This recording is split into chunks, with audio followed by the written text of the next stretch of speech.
Il y a un traversier qui va être paralysé pendant 10 jours. Oh. Simon, on a une nouvelle pour ceux et celles qui devaient utiliser la traverse Matane-Bécomo-Godbout, là. Oui, parce qu'il va y avoir une grève qui débute dès ce soir et sur une période de 10 jours. Mais j'ai une question à vous poser. S'il n'y a pas la traverse Matane-Godbout, on passe par Québec, savez-vous c'est quoi le kilométrage que les touristes devront faire? C'est au moins 700-800 km, là. Je vais avec la famille. 820 km, Exact. 9h30 de route. Donc, il faut être motivé là, si vraiment on veut garder nos mêmes plans de vacances pour se rendre sur la Côte-Nord de son port de Rimouski. J'ai fait le calcul, là, c'est la même distance là, qui sépare Toronto à Rimouski. Donc, soyez patients, ça sera un long détour là, si on décide de passer par Québec.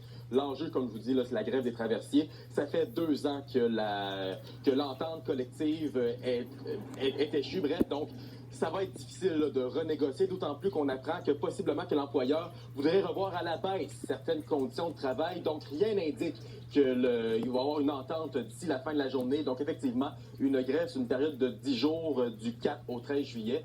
On se doute que ça va être... Du 4 au 13 juillet.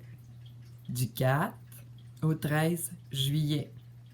dur là, pour la saison touristique de la région, alors qu'on dépend vraiment de l'arrivée des touristes.